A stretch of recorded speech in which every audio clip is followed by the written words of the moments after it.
हरे कृष्ण कृष्ण कृष्ण हरे हरे, हरे राम राम राम हरे हरे। मुखं करोति वाचालं पंगुं लंघयते गिरिं, यत्कृपातमहं वन्दे श्रीगुरुं दिनतारणम्। हरे कृष्ण।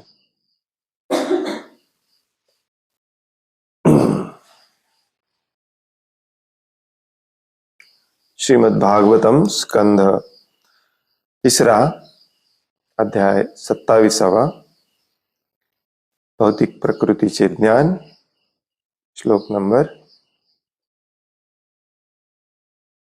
15।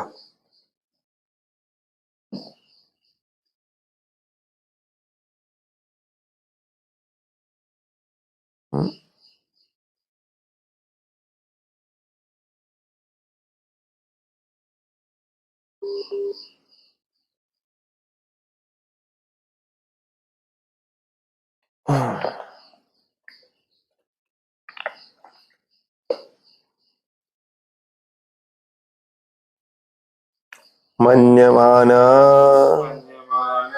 सदा आत्मानं अनष्टो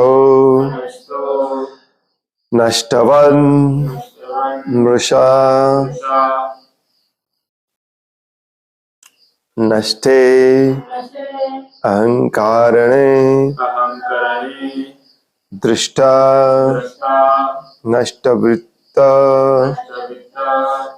इवातुरः।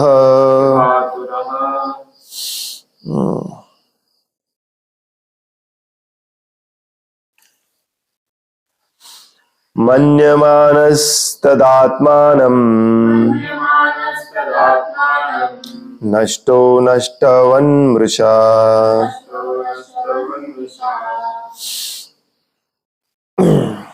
नष्टे अहंकरणे दृष्टा नष्टवित्त इवातुरः।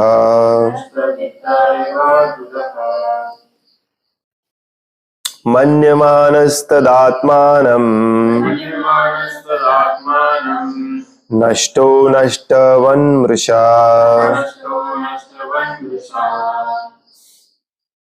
अनष्टो नष्टवन्मृषा नष्टे अहंकारणे दृष्टा नष्टवित्त इवातुरः। मन्यमानस्तदात्मानं अनष्टो नष्टवन्मृषा नष्टे अहंकारणे दृष्टा नष्टवित्त इवातुरः।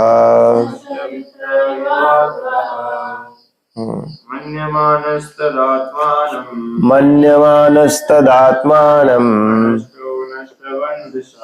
अनष्टो नष्टवन्मृषा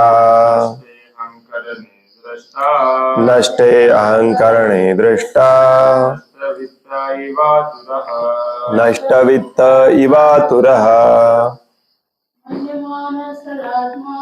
मन्यमानस्तदात्मानं अनष्टो नष्टवन्मृषा नष्टे अहंकरणे दृष्टा नष्टवित्त इवातुरः। मन्यमानस्तदात्मानं अनष्टो नष्टवन्मृषा नष्टे अहंकरणे दृष्टा नष्टवित्त इवातुरः। मन्यमानः माननारा, थिंकिंग, तदा तेव्हा आत्मानं स्वतःला अनष्टः नष्ट हो न होऊनही नष्टवत नष्ट झाल्याप्रमाणे हरवल्याप्रमाणे मृषा भ्रमाणे नष्टे अहंकरणे अहंकार नाहीसा झाल्यामुळे दृष्टा दृष्टा नष्टवित्तः ज्याने आपली धनसंपत्ती गमावली आहे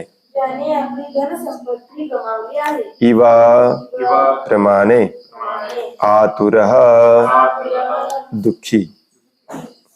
भाषांतर जीवाला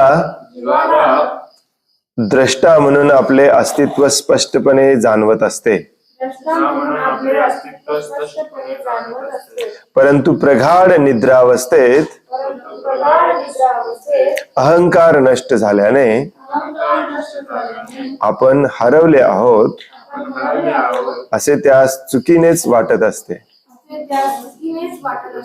एखाद्या मनुष्याची धनसंपत्ती नष्ट झाली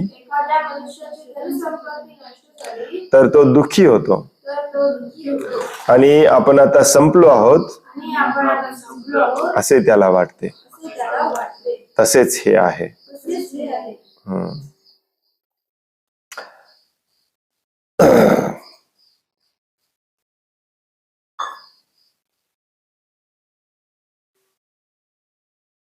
काल आपला क्लास झाला नाही, त्यामुळे थोडस आउट ऑफ कॉन्टेक्स्ट गेल्यासारखं वाटते. तर 2 दिवसापूर्वी जो आपण श्लोक वाचले होते त्याच्यामध्ये भगवान कपिल देव सांगतात की एक असतो खरा अहंकार की मी म्हणजे अहंकार, की मी भगवान श्रीकृष्णांचा नित्य सेवक आहे. आणि तो जेव्हा प्रदूषित होतो तेव्हा तो खोट्या अहंकारामध्ये त्याचं रूपांतर होतं. त्याला म्हणतात मी हे शरीर आहे आणि माझ्या शरीराशी संबंधित सगळं काही माझं आहे. तर या खोट्या अहंकारामध्ये आपण हरवल्यासारखे असतो, आपल्यालाच कळत नाही काय करते. आणि जेव्हा आपण मुक्त होतो तेव्हा कुठल्याही भौतिक विषय, भौतिक इंद्रिय, भौतिक संसारिक मन बुद्धी याच्यामध्ये आपण अडकून राहत नाही, मुक्त होतो, जरी तसे दिसत असलं तरी. आता आजच्या श्लोकामध्ये भगवान कपिल देव सांगतात की जीवाला दृष्टा म्हणून आपले अस्तित्व स्पष्टपणे जाणवत असते. भगवद्गीतेमध्ये देखील हा शब्द वापरला जातो, दृष्टा. दृष्टा म्हणजे जे काही सत्य आहे ते आहे तसं पाहणारा. शब्दशः अर्थ असतो दृष्टाचा पाहणारा. एक दृष्टा म्हणून जसं कालच्या श्लोकामध्ये परवाच्या श्लोकामध्ये सांगितलेलं की या शरीराच्या आपल्या शारीरिक अस्तित्वाच्या बाहेर येऊन आपण बाहेरून आत्म्याला पाहायला शिकलं पाहिजे. जसं सूर्याला पाहायला शिकलं पाहिजे तसं. तर तसा असतो ऍक्च्युली जीव ओरिजिनली. परंतु काय होतं, तो प्रगाढ निद्रावस्थेत त्याचा अहंकार नष्ट झाल्याने तो हरवलेला असतो. खरा अहंकार की मी भगवंतांचा सेवक आहे विस्मरण झालेलं असतं. आणि भगवान कपिल देव इथे एक उदाहरण देतात की एखाद्याकडे भरपूर संपत्ती असेल आणि एकदमच सगळी कुणीतरी चोरून नेली, किंवा आजकाल तसं स्टॉक मार्केटमध्ये आपले पैसे गुंतवलेले असतात आणि पेपरवरती आपल्याला ते वर खाली होताना दिसत असतात. हे जेवढे मोठे लोक आहेत ना जगातले, इलॉन मस्क, बिल गेट्स वगैरे, त्यांची संपत्ती स्टॉक मार्केटमध्येच असते. आपण पेपरमध्ये वगैरे येते की नाही, हा व्यक्ती हा जगातला सर्वात श्रीमंत आहे, त्याची संपत्ती आहे एवढे $1 बिलियन. पण ही सगळी स्टॉक मध्ये असते. आणि त्याचं एकदम झिरो झालं तर आपण वेड्यासारखे करतो. बरेच लोक आत्महत्या पण करतात. आपण सगळं संपलं आपलं असं वाटायला लागतं आपलं. तसंच आहे हे. भगवान श्रीकृष्णांचे आपण नित्य सेवक आहोत हे आपल्याला माहिती होतं. आणि हा आपला अहंकार जेव्हा नष्ट होतो तेव्हा आपण अशा प्रकारे हरवलेलो आहोत, वेडे झालो आहोत की आपल्याला ओरिजिनली काय होतं आपल्याला आठवत पण नाही. आपल्या आईला सांगतात. पुढच्या श्लोकामध्ये सांगतात, दोन्हीचे तात्पर्य आपण एकदम वाचूया. पुढच्या श्लोकामध्ये ते सांगतात की एवं प्रत्यवम मृषा स्वात्मानं प्रतिपद्यते साहंकारस्य द्रव्यस्य यो अवस्था नमन अनुग्रह. परिपक्व व प्रगल्भ ज्ञानामुळे मनुष्याला जेव्हा आपल्या व्यक्तित्वाची अनुभूती होते तेव्हा मिथ्या अहंकाराच्या प्रभावाखाली त्याने स्वीकारलेली स्थिती त्याला प्रकट होते, दिसून येते. आणि मग यातून बाहेर पडण्याचा मार्ग म्हणजे ज्ञान. आणि या ज्ञानामध्ये जेव्हा आपण परिपक्व होतो, स्ट्रॉंग होतो, प्रगल्भ होतो, तेव्हा आपण ओरिजिनली कोण आहोत, या खोट्या अहंकाराच्या प्रभावाखाली आपली काय स्थिती झालेली आहे, किती वर्ष आपण हे भोगत आहोत, हे सगळं हळूहळू आपल्याला दिसायला लागतं, कळायला लागतं.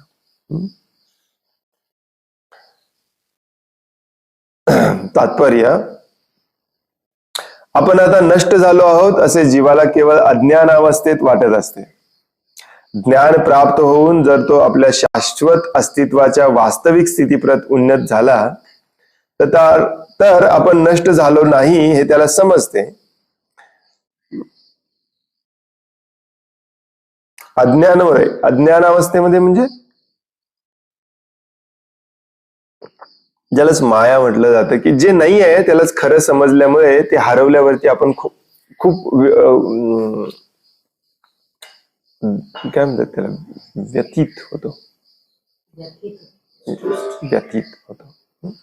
डिस्ट्रेस्ड, कन्फ्युज्ड, असं वाटतं की सगळं हरवलं आता आपल्याला. ही खरी अवस्था ही ऍक्च्युली ती गोष्ट हरवल्यामुळे नसते, परंतु अज्ञानामुळे असते. जसं पैशाचं उदाहरण दिलंय ते, नष्ट वित्त. आणि ज्ञान प्राप्त झाल्यानंतर जर आपल्याला ओरिजिनल शाश्वत कायमच्या अस्तित्वाची जर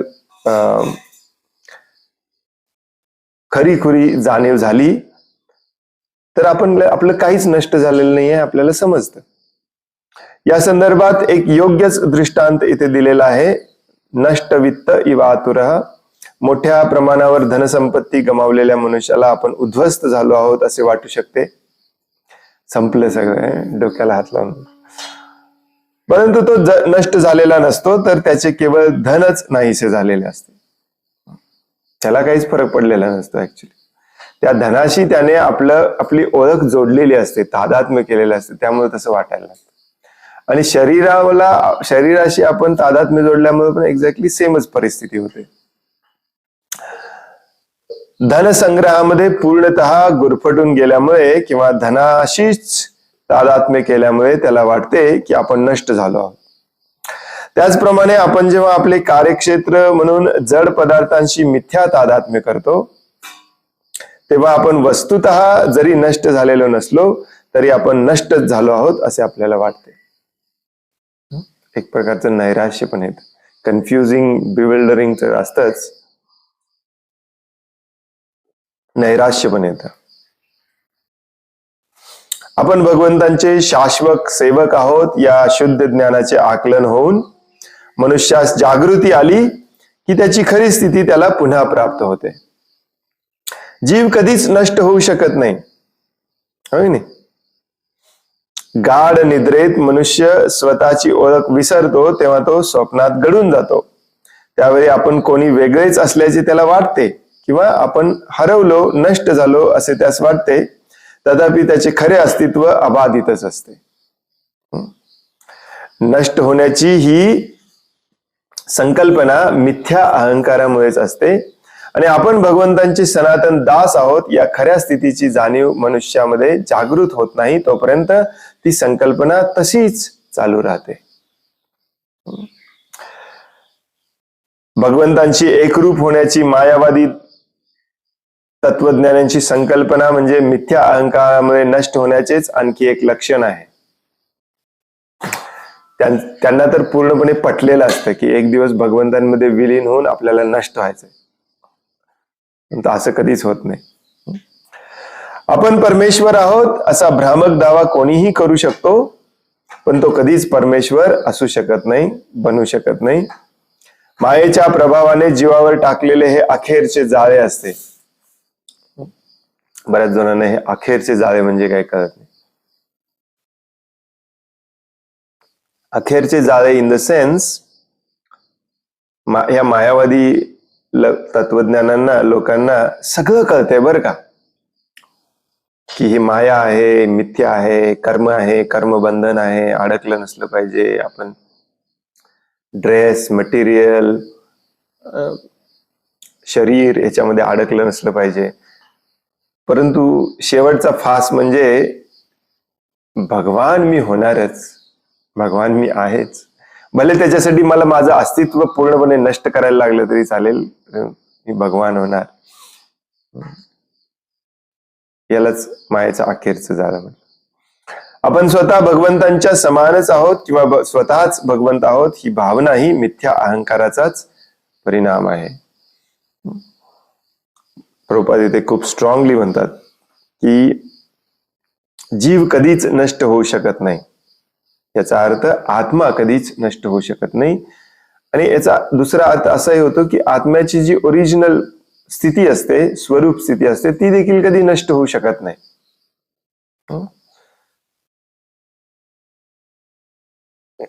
तिला फक्त झाकलेलं असतं, बस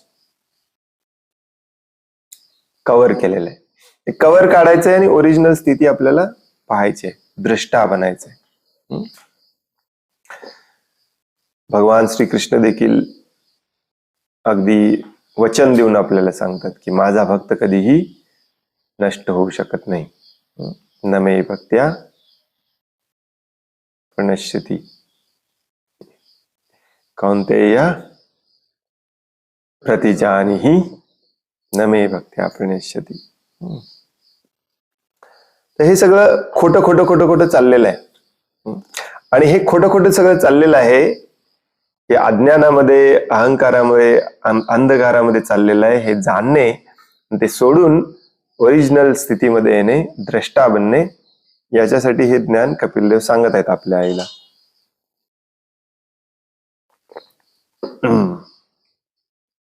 पुढच्या श्लोकामध्ये ते म्हणतात की परिपक्व व प्रगल्भ ज्ञानामुळे मनुष्याला जेव्हा आपल्या व्यक्तित्वाची अनुभूती होते तेव्हा मिथ्या अहंकाराच्या प्रभावाखाली त्याने स्वीकारलेली स्थिती त्याला प्रकट होते, दिसून येते.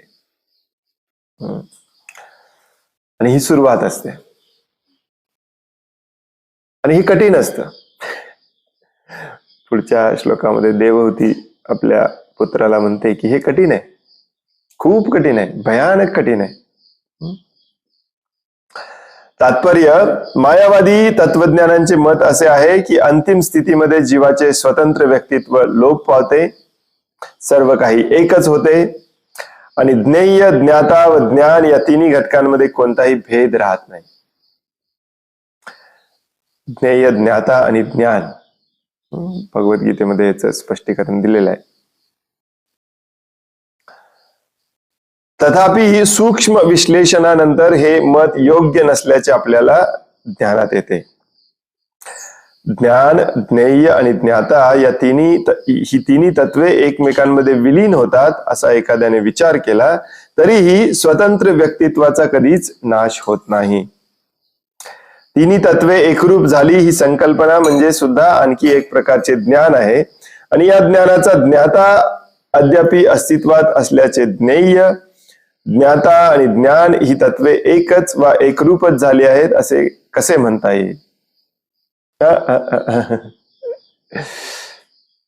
कन्फ्यूज. भगवान श्रीकृष्ण हे सगळं श्री भगवद्गीतेच्या 13व्या अध्यायामध्ये खूप छान समजावून सांगतात. ज्ञाता, ज्ञेय, ज्ञान. ज्ञान काय आहे?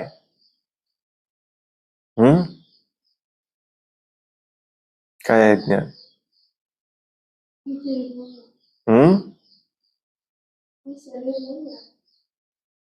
नाही, 13व्या अध्यायामध्ये भगवंत काय सांगतात? ज्ञान काय आहे?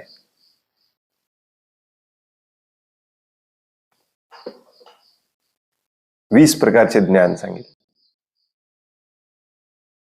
काय काय काय काय काय काय सांगितले, कोणाला आठवते? अमानित्वम, अधम्बित्वम, अहिंसा, शांतिर आर्जवम, आचार्योपासनम, शौचम,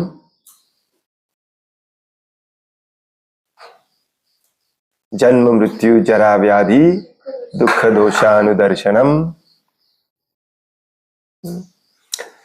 हे सगळं ज्ञान आहे, भगवंत सांगतात हो की नाही. 18 का 20 प्रकारचे ज्ञान सांगतात. अमानित्वम, स्वतःच्या मान अपमानाची अपेक्षा करायची नाही, पण अपमानाची कोणी करत नाही, मानाची अपेक्षा करायची नाही. अधम्बित्वम, अहंकार निरअहंकार, अहिंसा, शांती, आर्जवम, साधेपणा, सरळपणा, जन्म मृत्यू जरा व्याधी, हेच दुःख आहेत हे जाणणे, दुःख दोषानुदर्शनम, संग त्याग करणे, विषयी लोकांचा संग त्याग करणे, विशेष करून अनासक्त होणे, विशेष करून घरदार मुलं बाळ यांच्यापासून अनासक्त होणे.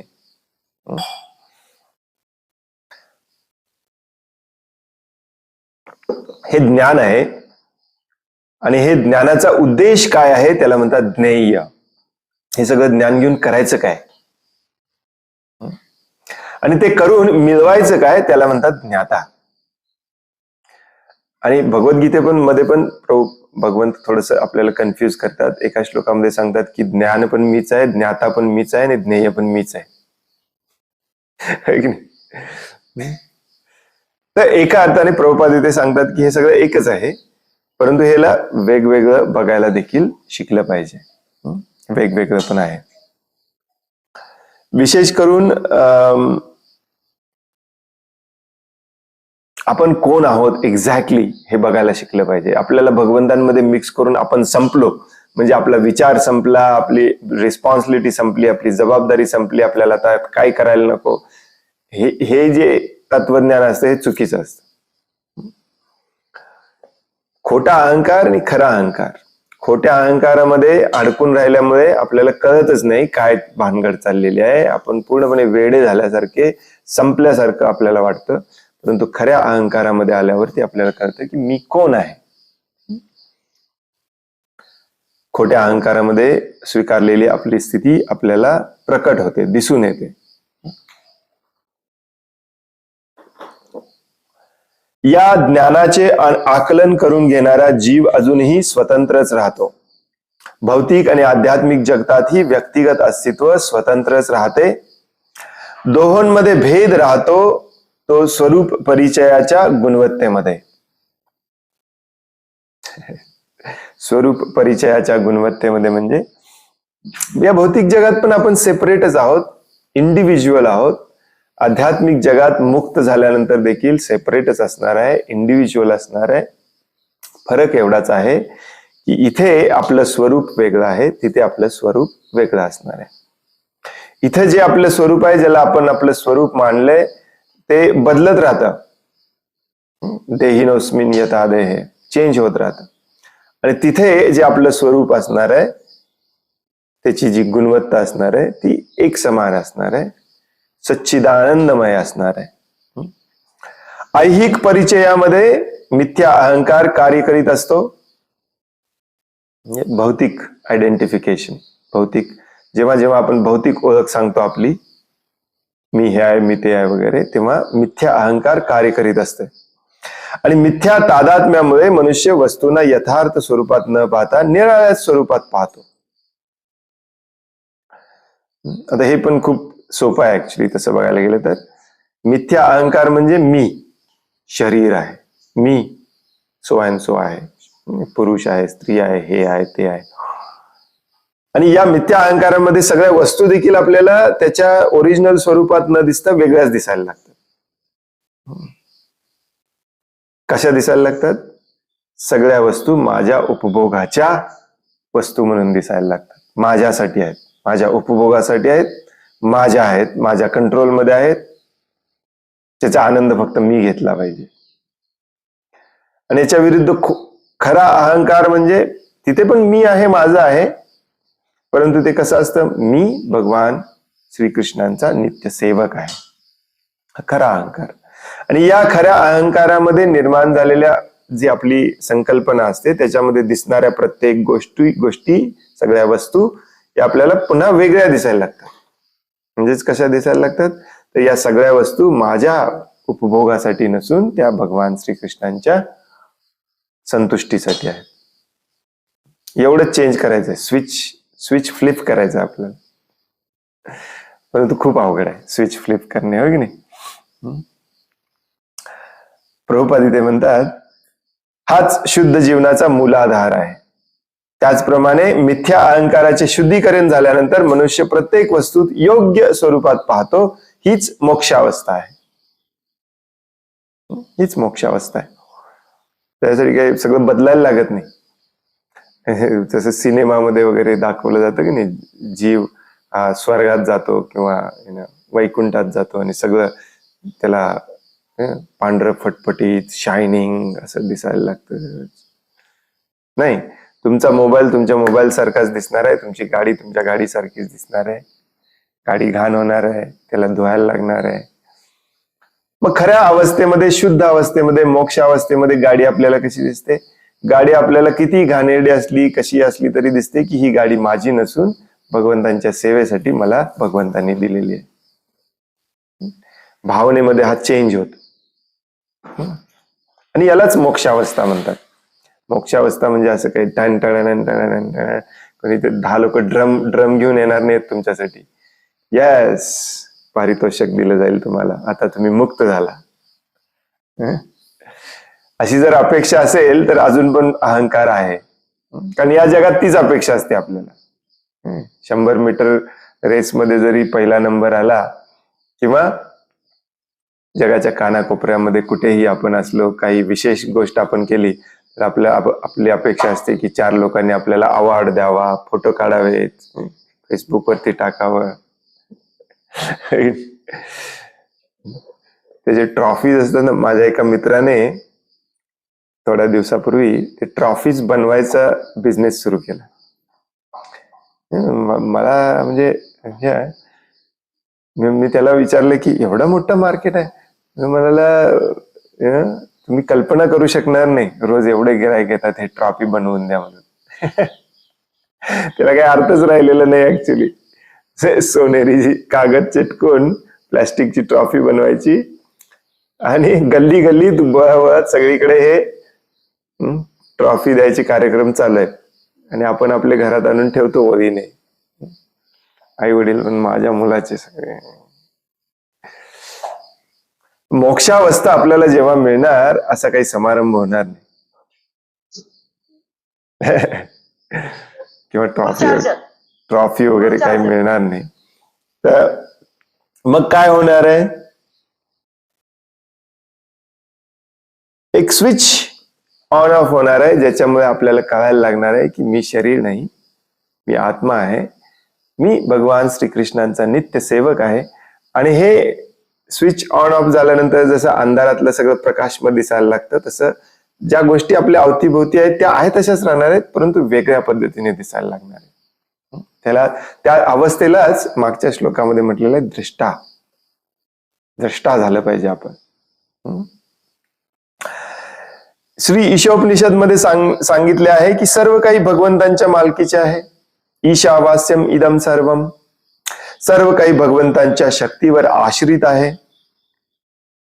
हेही भगवद्गीतेमध्ये अनुमोदित करण्यात आले आहे. सर्व काही त्यांच्या शक्तीपासून निर्माण झालेले असल्यामुळे आणि त्यांच्याच शक्तीवर आधारित असल्यामुळे शक्ती ही त्यांच्यापासून भिन्न नाही, पण तरीही भगवंत घोषित करतात, मी त्या वस्तूंमध्ये नाही.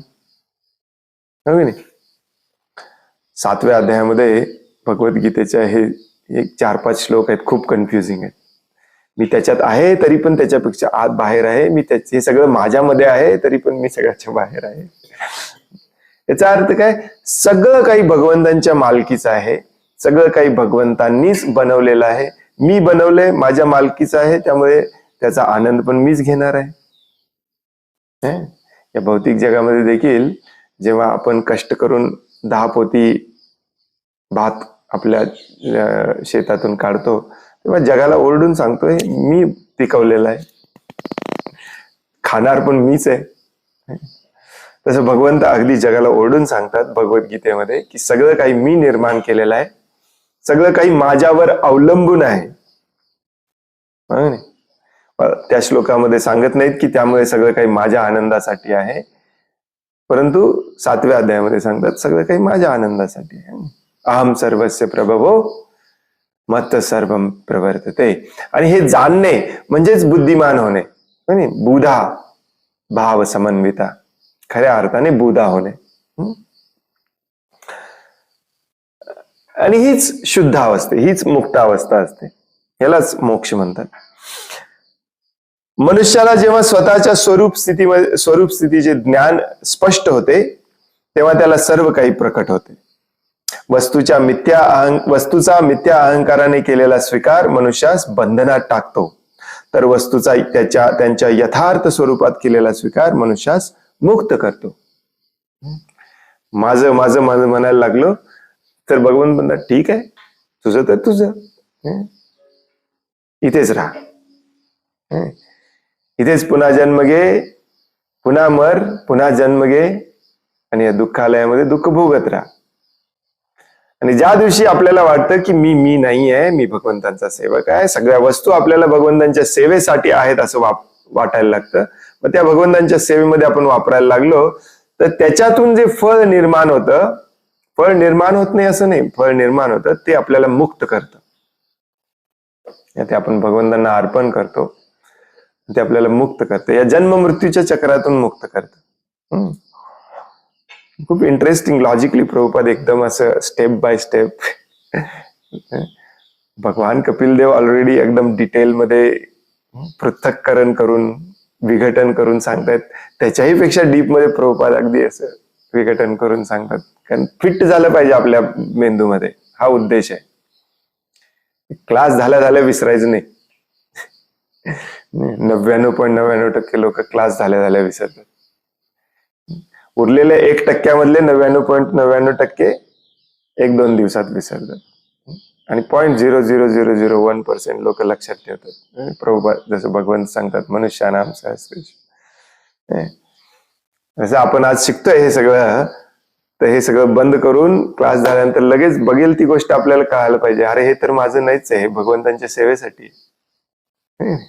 प्रत्येक गोष्ट, प्रत्येक वस्तू, प्रत्येक व्यक्ती, सगळं काही भगवंतांचं आहे, भगवंतांच्या सेवेसाठी आहे, आणि ते भगवंतांच्या सेवेसाठीच वापरलं पाहिजे.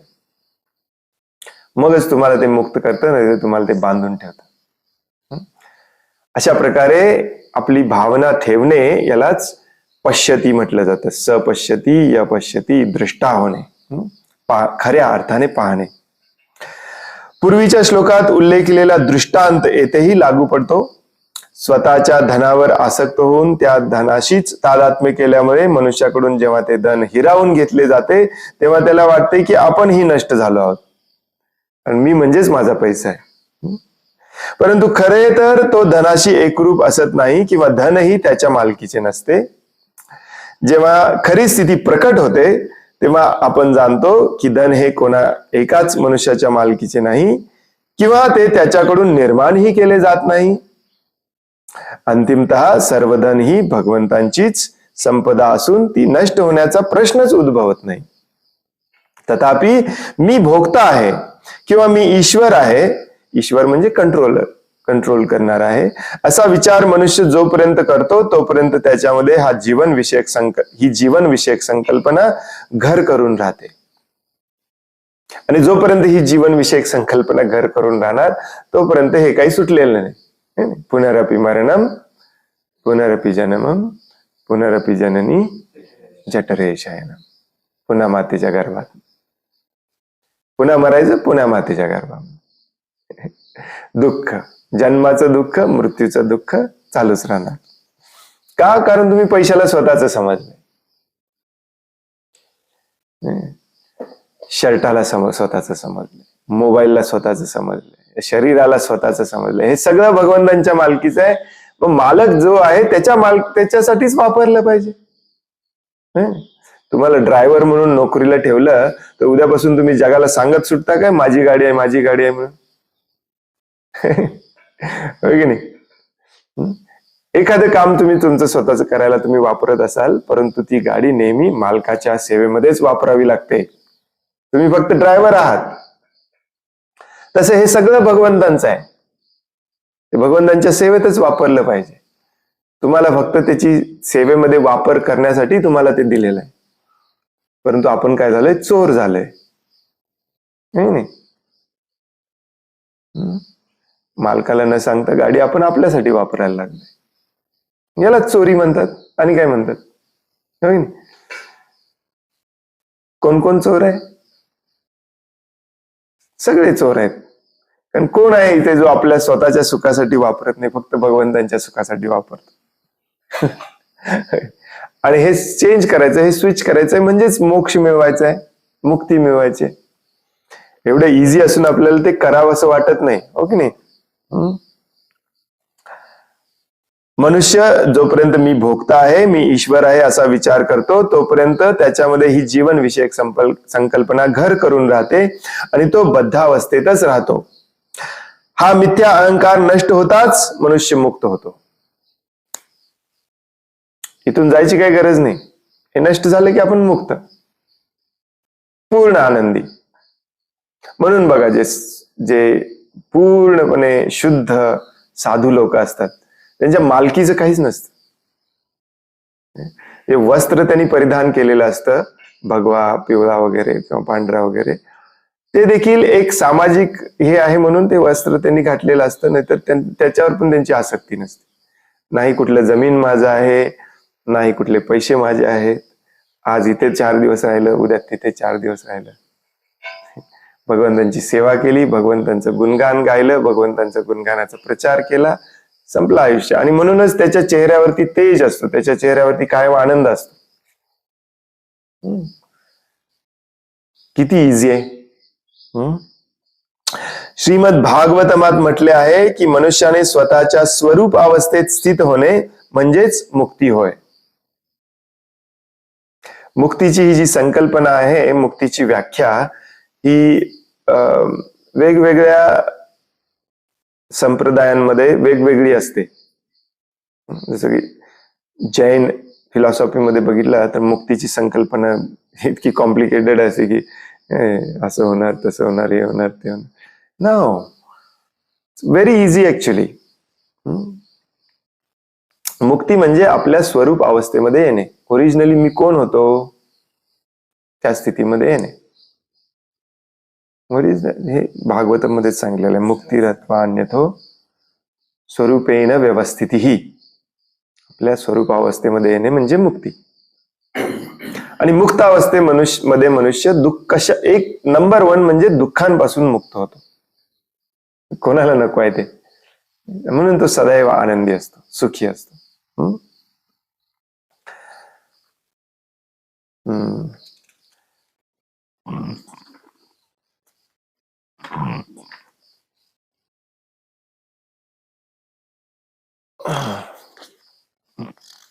देवहूती म्हणते याच्यानंतर, आपण उद्या वाचूया. किती 30 आहेत.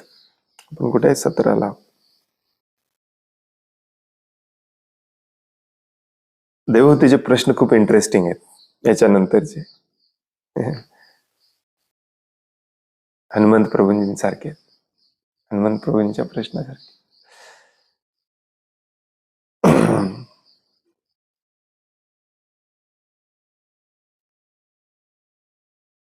उद्या वाचूया आपण. खूप इंटरेस्टिंग प्रश्न आहेत त्याचे, एकदम बेसिक, आपल्याला पडले पाहिजेत असे प्रश्न.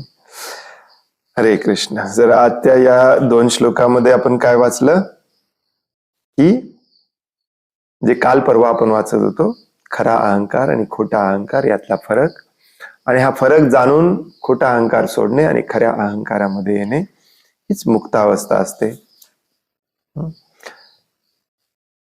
सगळं काही सुपर क्लिअर दिसायला लागतं त्या अवस्थेमध्ये आल्यानंतर. कोणी काही आपल्याला समजावून सांगायची गरज नसते. फक्त हा अहंकार सोडायचा आहे. हो की नाही? आणि सुंदर उदाहरण देतात कपिल देव. जसं पैसेवाल्या एखाद्याकडे चे पैसे सगळे एकदम एका दिवसात नष्ट झाले, संपले, तर त्याला हरवल्यासारखं वाटतं. तशी आपली सध्या अवस्था आहे. ओरिजिनली आपण सगळ्यात पैसेवान व्यक्तीचे पुत्र आहोत, ज्याच्या मालकीचे हे अख्खं ब्रह्मांड त्याच्या मालकीचे. परंतु आपण एका दरिद्राच्या पुत्राप्रमाणे ते कुत्र्या मांजरासारखे रोज रात्रंदिवस धडपडतोय 4 पैसे कमवून 4 भाकऱ्या खाण्यासाठी. प्रभुपाद म्हणतात, जो दिवसभर काबाड कष्ट करतो तो पण संध्याकाळी 2 भाकरीच खातो, आणि जो विमानातून फिरतो, करोडोचा बिझनेस करतो, तो पण संध्याकाळी येऊन 2 भाकरीच खातो. फरक कशात आहे?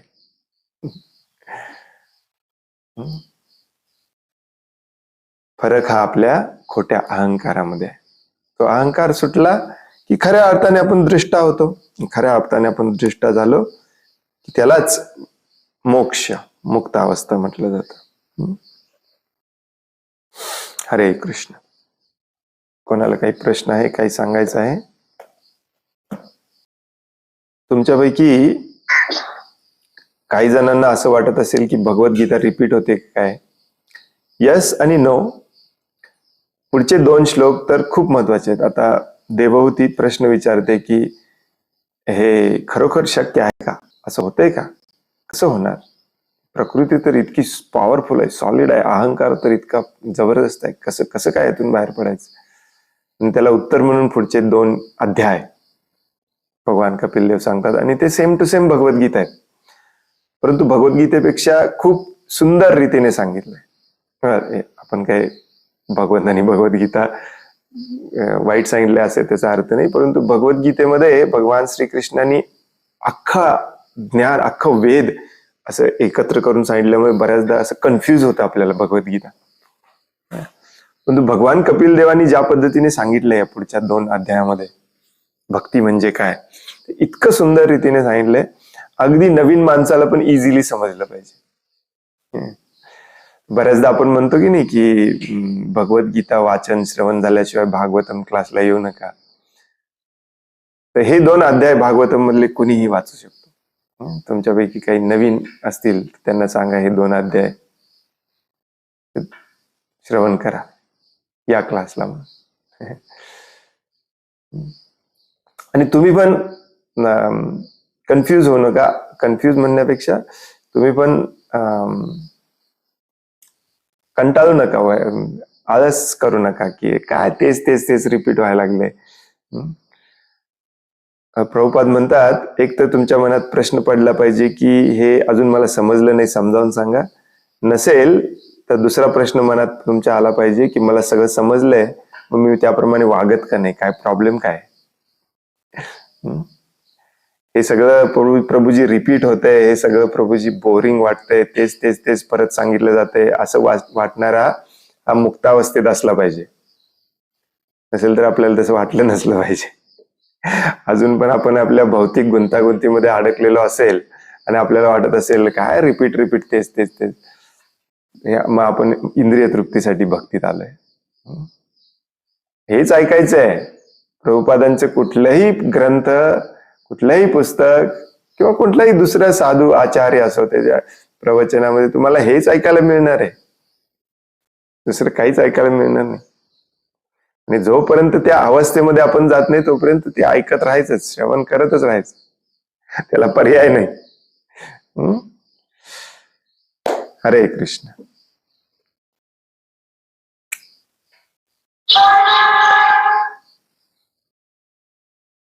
यस प्रभुजी. हरे कृष्ण प्रभुजी, दंडवत प्रणाम. हरे कृष्ण, दंडवत प्रणाम.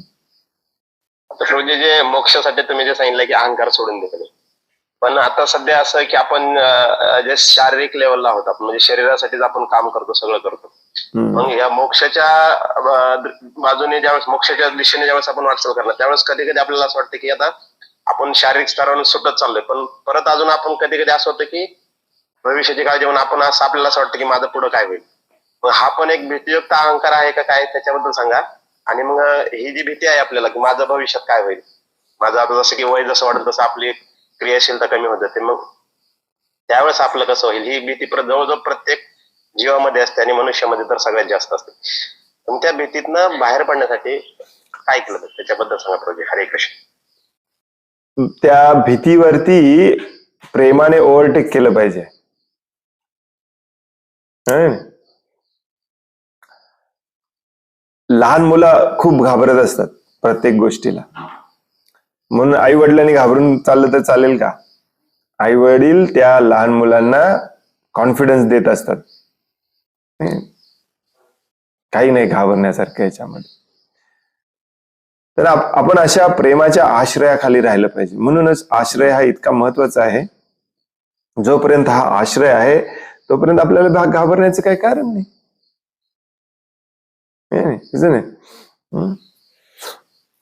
मुळात हे आपल्याला अजून कळालेलंच नाहीये की प्रेमामध्ये आनंद आहे, स्वार्थामध्ये नाही. त्यामुळे आपल्याला जसं वाटत असतं.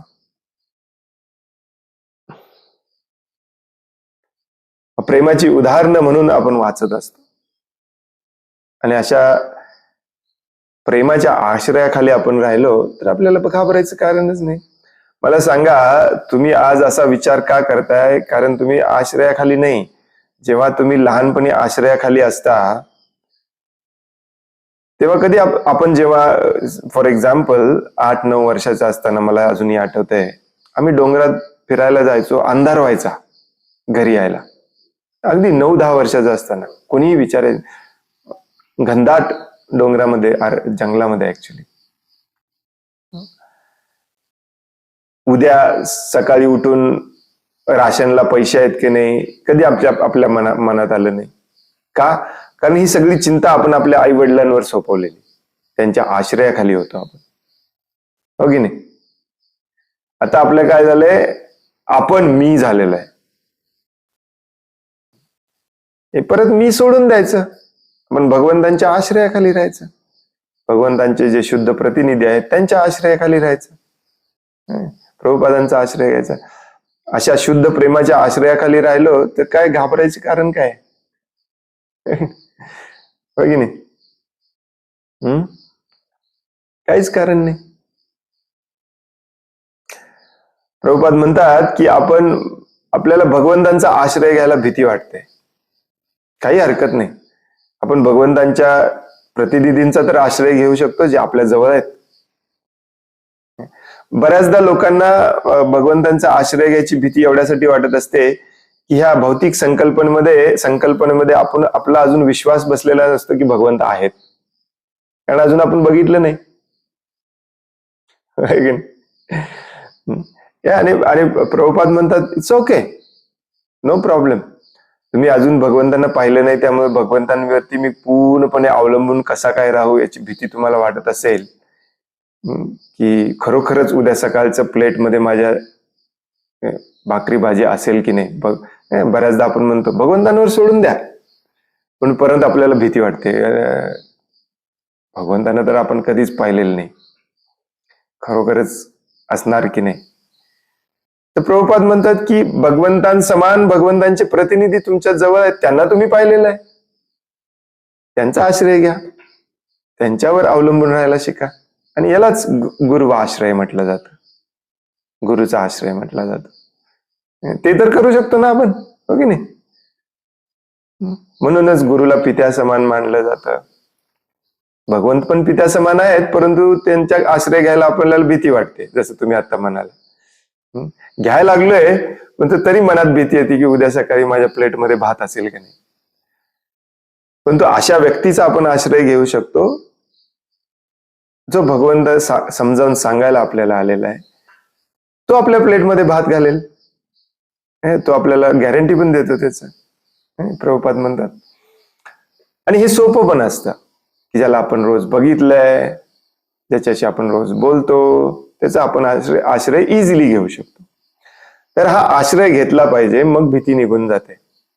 बऱ्याचदा आपल्याला ही आपली सेपरेटिस्ट मेंटॅलिटी असते की मी एकटा करू शकतो, हाच अहंकार आहे. भक्तीची व्याख्या तुम्ही हजारदा ऐकलेली आहे. भक्ती म्हणजे हे, भक्ती म्हणजे ते आहे ना, कृष्ण प्रेम मिळवणे, ह्याचं प्रेम मिळवणे, ते प्रेम मिळवणे, राधा राणींचं प्रेम मिळवणे, हे सगळं वेग आहे ऍक्च्युली. म्हणजे काय?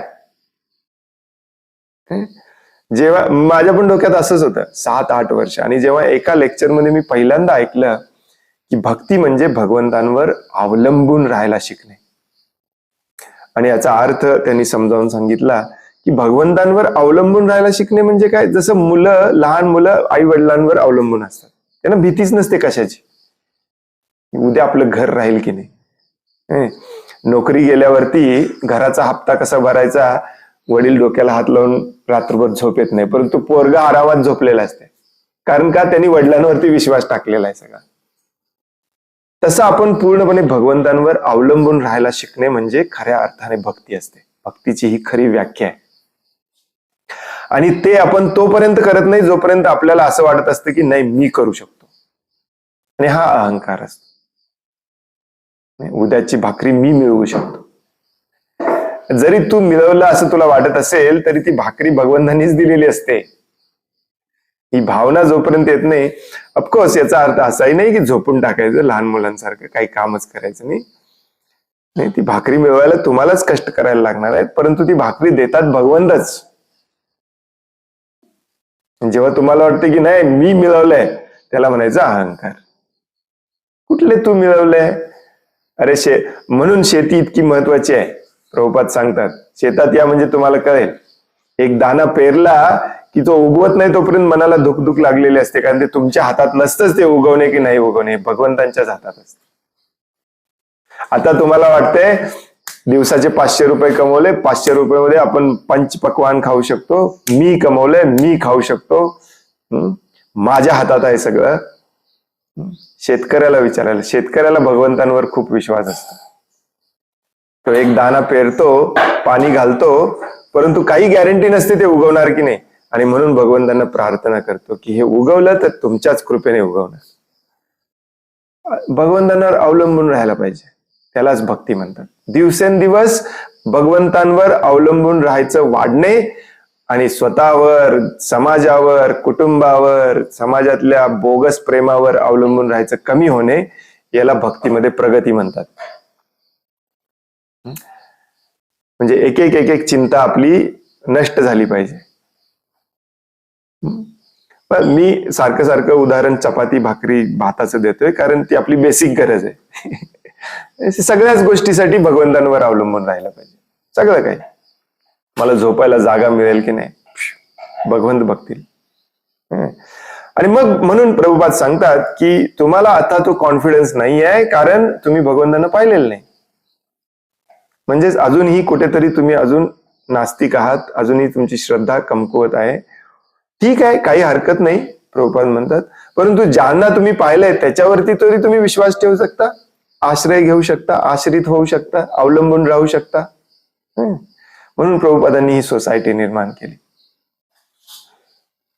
हजारो भक्त आले, त्यांना राहण्याची व्यवस्था केली, खाण्याची व्यवस्था केली, सगळ्याची व्यवस्था केली. आता ही थोडंफार भ्रष्टाचारामुळे याच्यामध्ये गडबड झाली, त्यामुळे आपल्याला पुन्हा संशय येतो की हे सगळं होईल का नाही. का नाही होणार? जिथे प्रेम आहे ते 100% होणार, तिथे 100% होणार. काही घाबरायचं कारण नसतं. आणि एकदा आश्रय घेतला तर आपण देखील पूर्णपणे समर्पित होऊन तिथे भगवंतांची फक्त सेवा करायची असते.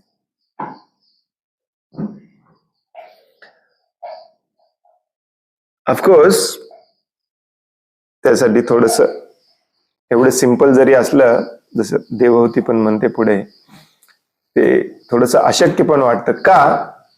कारण कधी कधी भगवंतांचा आश्रय आपण घेतो, आपल्याला पूर्ण विश्वास असतो भगवंतांचा किंवा भगवंतांच्या प्रतिनिधीचा, प्रभुपादांचा वगैरे आश्रय घेतो आपण, की मला हे रोजचं माझं जे काही लागेल मला ते देतील आणि मी भगवंतांची सेवा करत राहू. परंतु आपलं ज्ञान जर परफेक्ट नसेल तर मग आपण त्याचा अर्थ वेगळा पण काढतो, की ठीक आहे मी तुमच्या आश्रयाखाली आलोय, मला उद्या आयफोन पाहिजे. आयफोन नाही मिळणार. कारण भगवंतांच्या आश्रयाखाली जेव्हा जातो तेव्हा आपल्याला हे पण मान्य करायचं असतं की भगवंत आपल्याला जे चांगलं आहे तेच देणार.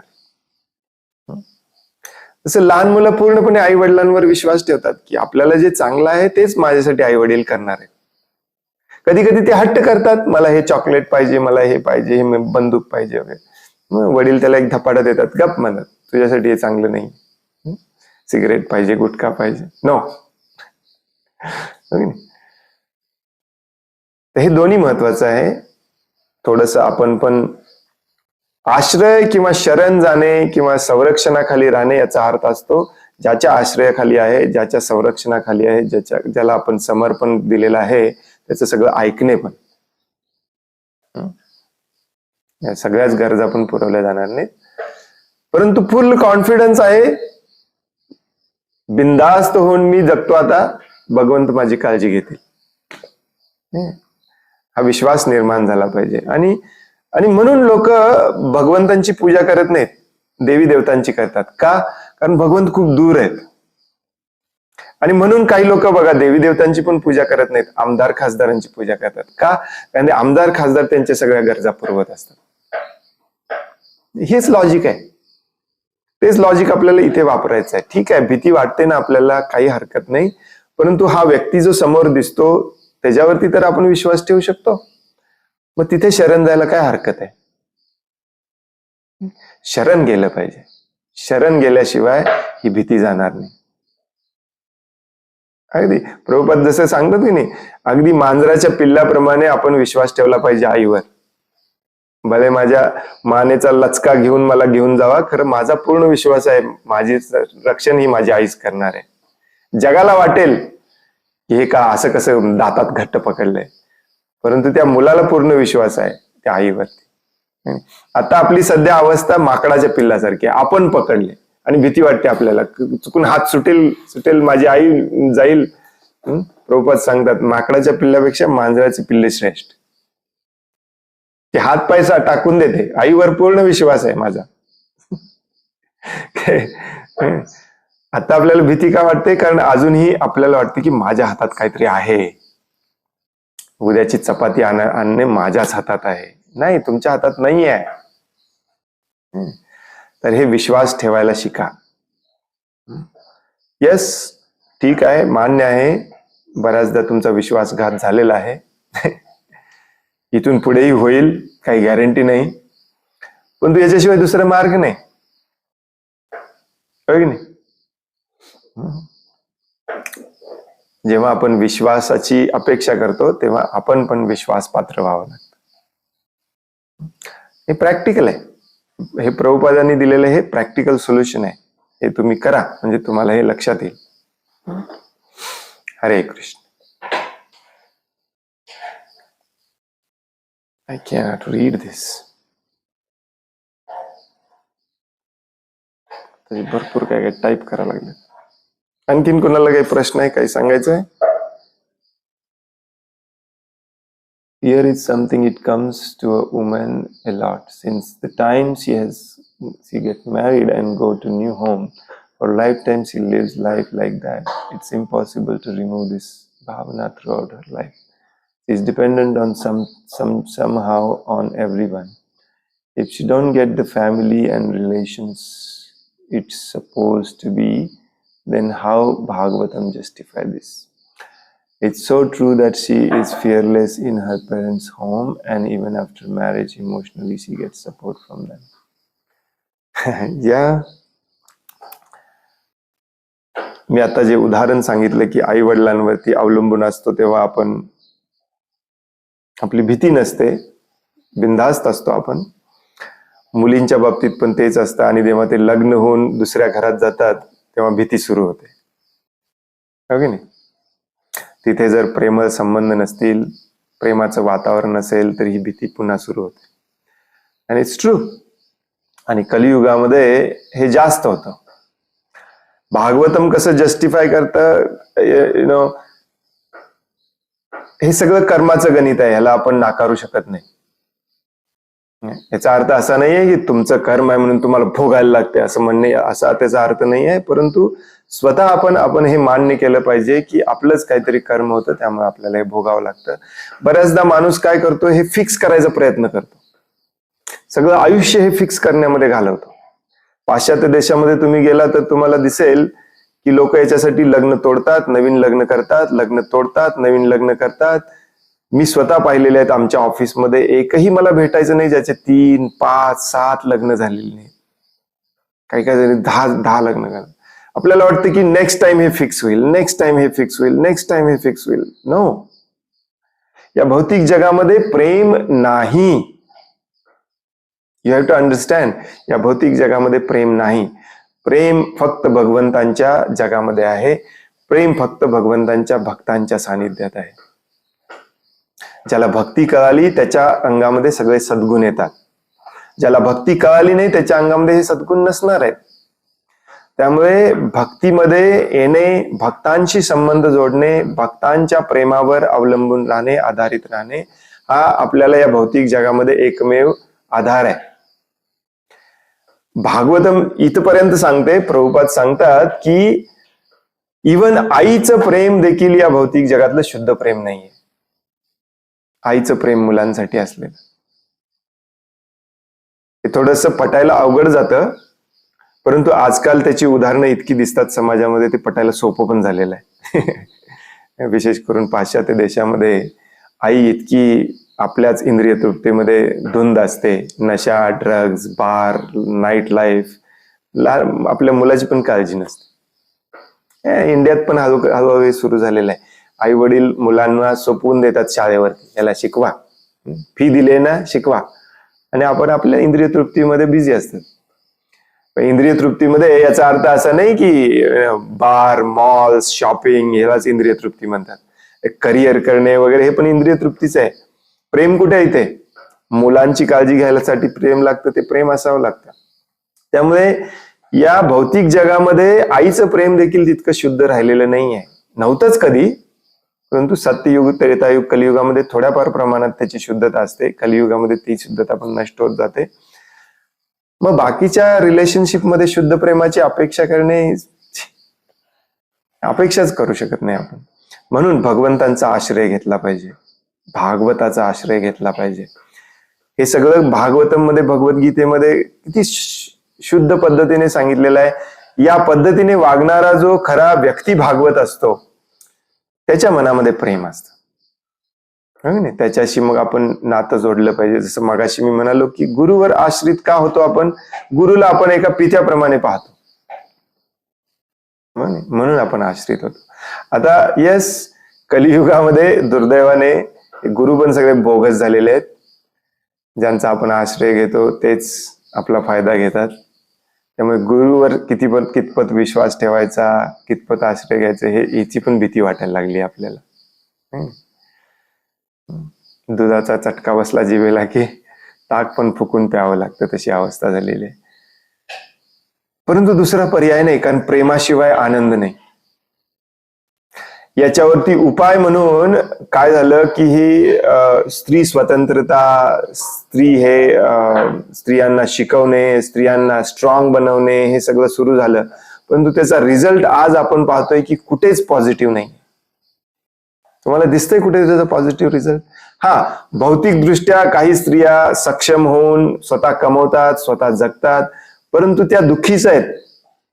कारण प्रेमामध्ये जेवढा आनंद असतो तेवढा आनंद भौतिक कुठल्याही गोष्टीमध्ये नसतो. तुम्ही रोज शॉपिंगला जाऊ शकता, 1 लाख रुपये खर्च करून येऊ शकता मॉलमध्ये, तुम्ही कमवता स्वतः म्हणून, परंतु रात्री तुम्हाला एकटंच झोपावं लागतं. ही सगळी व्यथा सगळीकडे आहे, कारण या भौतिक जगामध्ये दुःखाशिवाय काही नाही. म्हणून जीवनाचा उद्देश समजला पाहिजे की या भौतिक जगामधून आपल्याला बाहेर पडायचं आहे. येस, हे जे आपल्याला वाईट रिलेशनशिप्स मिळतात, वाईट परिस्थितीमध्ये आपल्याला भगवंत टाकतात, हे सगळं आपल्या शुद्धीकरणासाठीच असतं, की जेणेकरून तुम्हाला समजावं की बास करा इथे प्रयत्न करणे. किती प्रयत्न करणार? समजा तुम्हाला असं मिळालं सगळं आणि प्रयत्न करून तुम्ही दुसरं घर मिळवलं, दुसरी नोकरी मिळवली, सगळं चांगलं आहे, मृत्यू टाळू शकता तुम्ही, कॅन्सर टाळू शकता तुम्ही. इथे दुःख आहेच, या मार्गाने ना त्या मार्गाने आहेच आहे. आता सध्या आपल्याला हे जे लोकलाइज्ड दुःख आपल्याला सतावतं, त्यामुळे आपल्याला वाटतं की हेच आपल्या जीवनातलं सगळ्यात मोठं दुःख आहे. कस तरी करून आपण यातून बाहेर पडलं पाहिजे, मग आपलं सगळं चांगलं होईल. नाही, नेक्स्ट स्टेपला परत दुःखच आहे. पदम पदम यद विपदाम न तेषाम. आणि म्हणून भगवद्गीता भागवतम आपल्याला सांगते की इथून बाहेर पडायचा प्रयत्न केला पाहिजे. आणि बाहेर पडायचा प्रयत्न करणे म्हणजे आपण सर्वांवर प्रेम करणे, काही अवस्था असू दे. कारण आपण सर्वांवर प्रेम करणे ही माझी शुद्धता आहे. परिस्थिती कशीही असू दे. समोरचा घातात खंजर घेऊन माझ्या हृदयात खुपसायला आलेला असला तरी त्याच्यावर प्रेम करणं माझं कर्तव्य आहे. ही माझी शुद्धावस्था आहे. या शुद्धावस्थेने मी भगवत धामात जाणार आहे. दुसऱ्या कशाची माझं काही देणं घेणं नाही. आणि हेच आपण आपल्या मुलांना शिकवलं पाहिजे. हे शिकवण्यासाठी वातावरण तसं निर्माण केलं पाहिजे. आता आपल्याला हे समजायला लागलंय, कलियुगामध्ये जरी आपण अडकलेलो असलो तरी आता आपल्याला हे समजायला लागले. तर आपण आता आपल्या पुढच्या पिढीसाठी हे कसं चांगल्या पद्धतीने निर्माण करू शकतो याचा आपण विचार करूया. जे आहे ते आपण कदाचित बदलू शकत नाही, आपल्या हातात पण नाही. तुमच्या हातात ऍक्च्युली काहीच नसतं.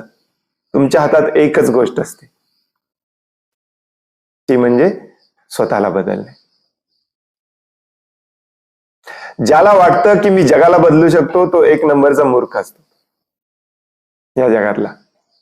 ज्याला वाटतं की मी स्वतःला बदलू शकतो आणि स्वतःच्या बदलण्यामुळे जो काही इफेक्ट होईल, चांगला वाईट, तीच माझी कमाई आहे, तो सगळ्यात बुद्धिमान असतो. त्यामुळे अशा गोष्टी येत राहणार. अशा गोष्टींना कोणीही टाळू शकत नाही. आता तुम्ही म्हणता ना की माझे आई वडील इतके प्रेमळ होते, त्यांनी मला इतकं संरक्षणामध्ये ठेवलं, त्यांना दुःख आलं नाही का? भगवंतांनी त्यांना पण दुःख दिलं. तुमच्या विरहाचं दुःख थोडं होतं का त्यांच्यासाठी? ते पण दुःखी झाले. कारण या भौतिक जगामध्ये दुःख कोणालाही चुकलेलं नाही. त्यांना पण म्हातारपण आलं, त्यांना पण आजारपण आलं, त्यांना पण मृत्यू आला. कितीही चांगला असू दे या जगात, कितीही चांगला व्यक्ती असू दे, त्याला या दुःखातून जावंच लागतं. म्हणून खरा धीर, भगवद्गीता तुम्ही ऐकत असाल रोजची, तर तुम्हाला कळेल धीर मनुष्य कोण असतो, जो या सगळ्यांनी गोंधळून जात नाही. सुख दुःखाने, जन्म मृत्यूने कशानेच गोंधळून जात नाही. It's a part of life. माझ्या हातात काय आहे? माझ्या हातात आहे प्रेम करणे. दुःख येते येऊ दे, शरीराला आहे. मी माझ्या हातात आहे प्रेम करणे. त्या प्रेमामुळे काही प्रेमळ संबंध जोडले जातील, तेच माझे खरे व्यक्ती आहे, तेच माझं जग आहे. आणि त्या प्रेमामध्ये मी प्रेमाचा अधिक वाढ करणार, मी अधिक प्रेमळ होणार, मी अधिक शुद्ध होणार, जेणेकरून भगवंत मला त्यांच्या धामामध्ये प्रवेश देतील, जिथे कधी दुःखच नाही आहे. स्वार्थ आहे माझा, तरी पण मी स्वतःला शुद्ध करायचा प्रयत्न करणार, ही आपण भावना ठेवली पाहिजे. मग त्या व्यक्तीला कधीच दुःख होत नाही. हो की नाही? हरे कृष्ण. आणखीन कोणाला काही प्रश्न आहे, काही सांगायचं आहे?